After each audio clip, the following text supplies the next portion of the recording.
this edge as we brace again for post-debate impact.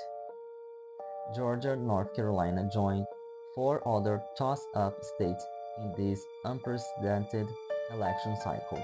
Former President Trump has lost his edge in Georgia and North Carolina in the latest Fox News Power rankings, giving Vice President Kamala Harris a lead in the overall forecast for the first time.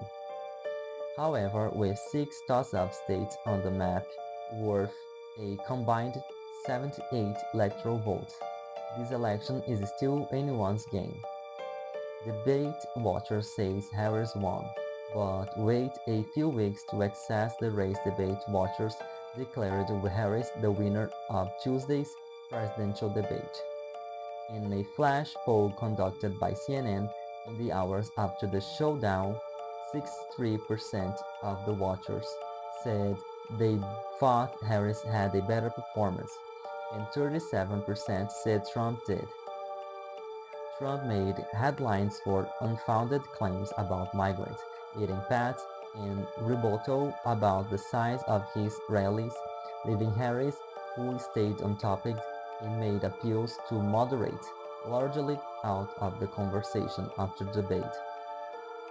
When Trump was able to communicate it effectively, he told voters that the nation was in decline because of the cost of living and illegal migration issues. Polling continues to show that is a strong message. As with any major event, it will take a few weeks to assess the debate's impact on the horse race. Polling shifts after previous debates in the Trump area have been modest.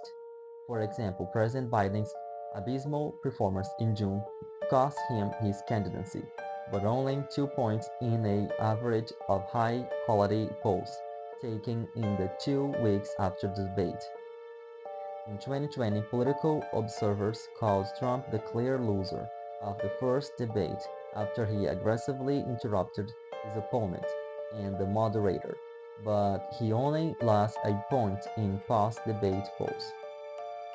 Biden saw no change at all in his level of support after the more evenly matched second debate.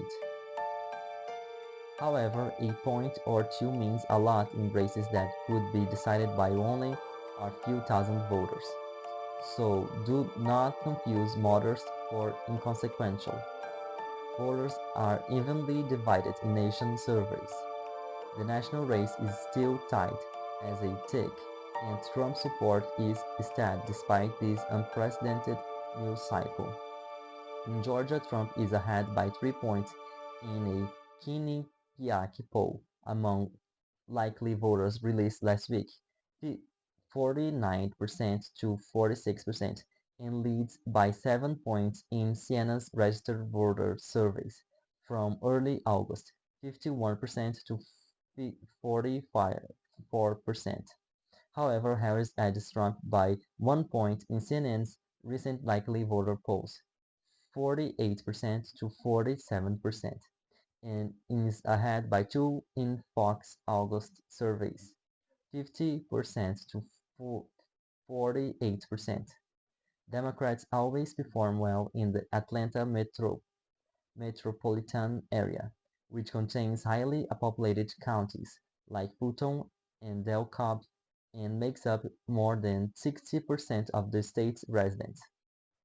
Republicans run up the margins in the rural areas, and Trump has consistently brought them out to vote. Harris kicked off a bus tour in the southwestern city of Savannah last month, as she attempts to chip away at the margins there. In nearby North Carolina, Harris has 3 points over Trump in Quinnipiac's likely voter polls last week, 50% to 47%, and had the same margin in Siena's registered voter poll from early August, 49% to 46%. Trump is up by 1 point in a Fox August survey, 50% to 49%. North Carolina has become more competitive as its population has grown. Over the last 4 decades, North Carolina added roughly 1.1 million people, many of them in suburban counties like Mecklenburg and Wake. The pandemic brought more wealthy urban Americans from surrounding states, another sign that Republican victories may not be a sure thing anymore. Georgia and North Carolina moved from lean or to toss-up. Ballot measures that propose abortion rights guarantees in Arizona and Nevada could make those states outliers in a very close election. Those measures had support from three-quarters of voters in recent Fox News surveys. However, the forecast shows that either candidate needs to win the bulk of the toss-up states to get the victory at 270 electoral votes. If Harris has a good night by winning the six toss-ups, she reaches 319 electoral votes. Without them, she loses. Conversely, is a good night for Trump would see him take home 397 electoral votes, and without the same states, he loses. Harris is closer to the finish line than Trump, but the large number of states where neither candidate has an advantage means this race is still very competitive.